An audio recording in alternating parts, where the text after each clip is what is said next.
Okay, Robert E. Howard is one of my favorite writers, possibly my most favorite writer, because I just thoroughly enjoy everything he wrote. Most of the Robert E. Howard stuff now I own because of cost and shelf space issues. I own electronically, and there is wonderful stuff out there. Del Rey has done volumes of Robert E. Howard stuff centered around Conan and Solomon Kane. They did a horror stories one. They've done historical adventures, um, all of which are superb. And if I had unlimited shelf space and unlimited funds, I would own all of those because they're really cool volumes. I do own them electronically. The Robert E. Howard Press is doing some wonderful stuff right now, which once again I'm buying electronically. And I don't mind reading stuff electronically at all. It's just sometimes these books are so cool that they would be great to own physically.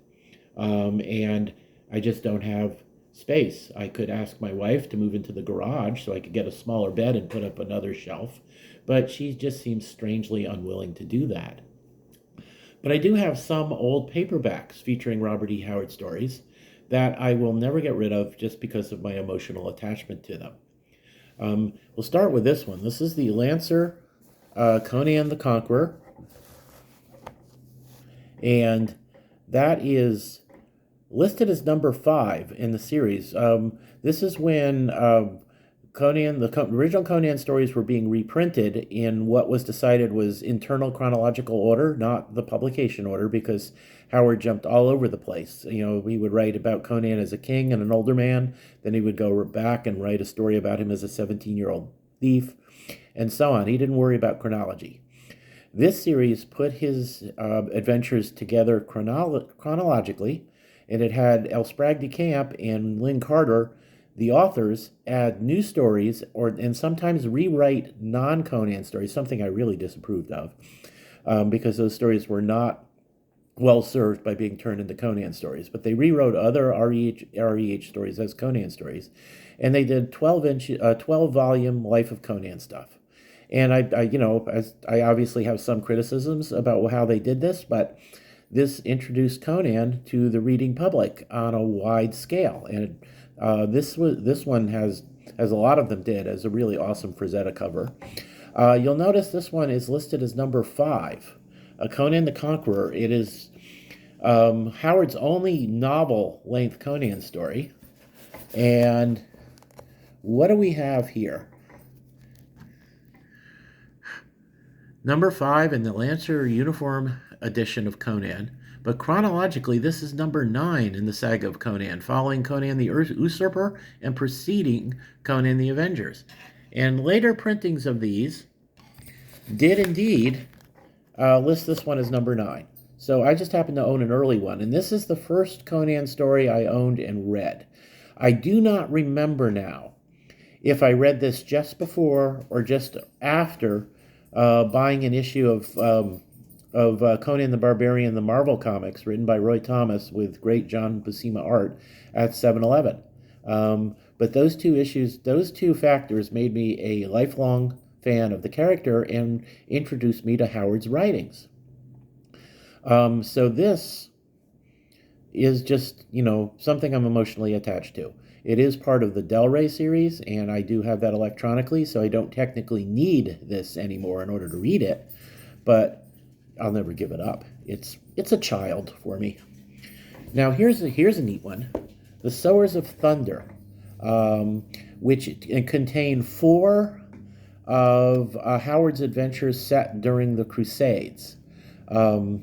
And, well, one of them is actually set during the 16th century siege of Venice, which is a little after the Crusades ended, if I remember my history correctly. But they're all like Mideast, like East versus West adventures. This one's got internal illustrations by Roy Krinkle. It was printed. This is not a first edition of the book. This particular one is an Ace Books. I think there was also printed at one point by Zebra Books. And I think that may have been before this. Anyway, I bought this at the Stars and Stripes bookstore in the Philippines when I was in the Navy. And I love these stories. And They introduced me more than anything else to the variety that Howard could put. You know, his characters are not all alike, his settings are not all alike. He wrote a lot of great historical adventures, and his writing is mind-numbingly powerful. Um, Let me see. Okay. Um, a captured European watches while the young Muslim boy he had been protecting is murdered after they're captured. Um, the deed was done. The mangled, broken horror that had been Prince Ahmed Ibn Dubais was cast carelessly on a heap of dead, a touch of life still pulsing through the tortured limbs. On the crimson mask, his features on the crimson mask of his features fell the shadow of the vulture wings in the sunset. Zheng, the bad guy, threw aside the dripping scourge and turned to the silent Frank. But when he met the burning eyes of the captive, the smile faded from the prince's lips, and the taunts died unspoken. In those cold, terrible eyes, the Turk read hate beyond common conception, a monstrous, burning, almost tangible thing, drawn up from the lower pits of hell, not to be dimmed by time or suffering. Gee whiz, that's a wonderful paragraph. And that guy, the Frank, is sent off to work in the galleys, and the bad guy goes on to try and form his own empire. But, well, you know, by golly, I don't think it's a spoiler to say that that the Frank, is going to be coming back to see the evil guy, the bad guy, one day. This has that story, The Lion of Tiberias. It also includes The Sowers of Thunder, a Crusades era story that I absolutely love. This is a wonderful story. The Lords of Samarkand, Samarkand. I'm not even sure how to say that. It's one of those words you see in print a million times and you never hear it spoken aloud.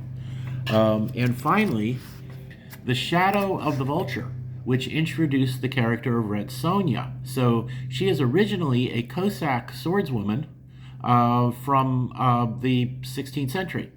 And it was Marvel Comics that reimagined the character as a sword and sorcery character, originally in the same world as Conan.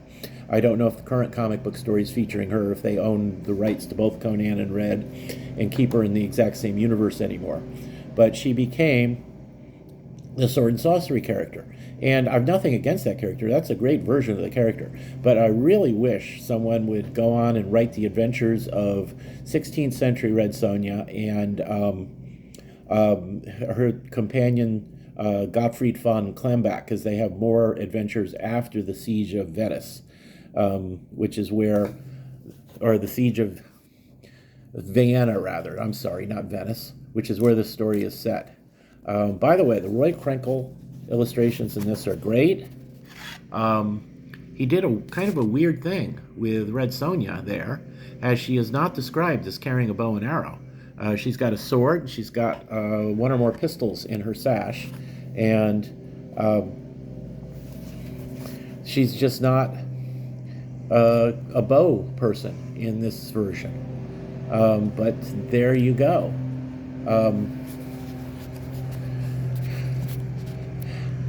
Stepping back to avoid being hemmed in, Godfrey grunted and lashed left to right. His eyes were no longer cloudy. They blazed like balefire. 3 Janissaries were down at his feet. His broadsword clanged in a forest of slashing scimitars. A blade splintered on his bassinet, filling his eyes with fire-shot blackness. Staggering, he struck back and felt his great blade crunch home. Blood jetted over his hands, and he tore his sword clear. Then, with a yell and a rush, someone was at his side, and he heard a quick splintering of mail beneath the madly flailing strokes of a saber that flashed like silver lightning before his clearing sight. It was Red Sonja who'd come to his aid, and her onslaught was no less terrible than that of a she-panther. She really is a wonderful character, and I would love to see this 16th century somebody to continue the adventures of this 16th century version of the character.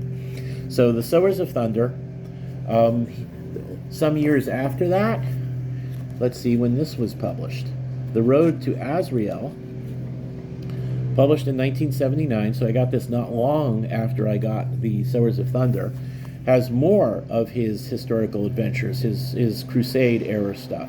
The title story, The Road to Azrael, is just, once again, a great story. All of these have been republished in one of the Del Rey volumes, which I believe is called The Swordswoman and Other Historical Adventures, and I have them electronically because of that. But, you know, look at these covers. Just think of the emotional attachment of books that first introduced you to the excellence of a particular writer, and I think a lot of you can understand why these are not going away. Three-Bladed Doom, it features his character El Borak, who had adventures in early 20th century Afghanistan.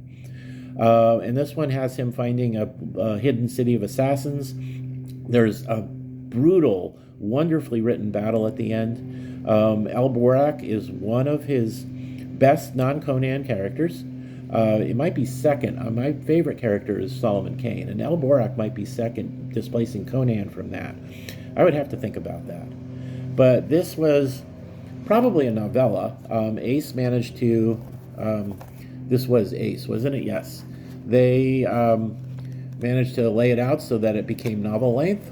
I assume by the size of the print. But, you know, I don't mind. This cost me $1.95. I think I bought it when I was stationed in Key West. And I had several other Alborec paperbacks publishing a lot of his short stories. And these, once again, have all been republished in a volume by Del Rey. But this one in particular, and I'm sorry that over the years my other Alborec Ace paperbacks have gone missing, because I would love to own them as well still. But this was my favorite of the Alborec ones. This is just a great story. I actually revisit this every year or two to read it again. And it's just great stuff.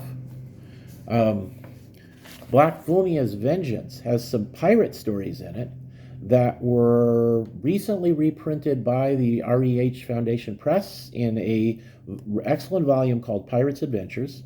But this is where I first encountered the two stories featuring the pirate Black Fulmia, and there's another story in here featuring a female pirate named Helen Treval. And there's a fun cover, and it's got these great stories in it. The second of the Black Fulmia stories, let me see. Yeah, the first one is Swords of the Red Brotherhood. Let's see if I can remember, without looking it up, can I remember how this worked? I believe that it was first written as a pirate story with Black Fulmia, and that is my favorite version of this.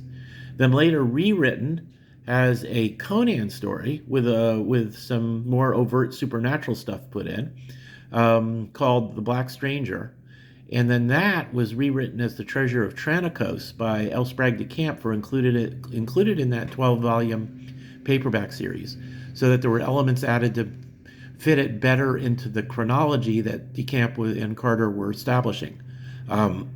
So it's a good story in all three versions. The de Camp version suffers a little from the unnecessary changes to make it fit chronologically, but my favorite is it's just got this swashbuckling feel to it. So the Black Fulmia pirate, version of it is my favorite. But both the Black Fulmia stories and the Helen Treval female pirate story are very good. I did recently get the Pirate Adventures book, once again electronically, because it was cheaper that way and because I don't have space on my shelves for it. But this has introduced me to those stories, and I'm emotionally attached to it, and I'm not getting rid of it. Here's something that I don't think has been reprinted anytime soon.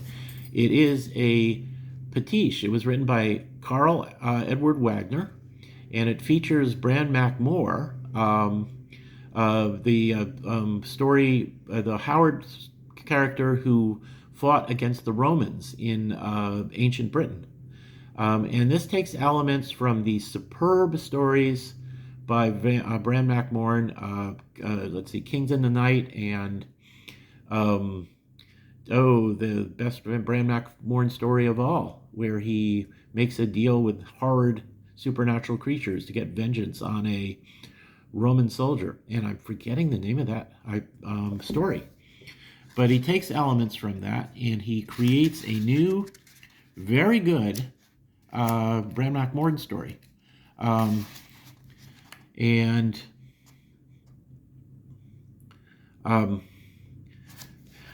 This hasn't been reprinted. I did find a scan of it online and was able to put it on my Kindle. But once again, I do feel an emotional attachment to this. It's a great continuation of the Bran McMorn saga. He was a great character. REH did not write a whole lot of stories featuring him. So it was nice that somebody else picked up on that and did some more. And so those are my Robert E. Howard paperbacks that I think of as my children and will always, always, always keep. And that's it for today. Thank you.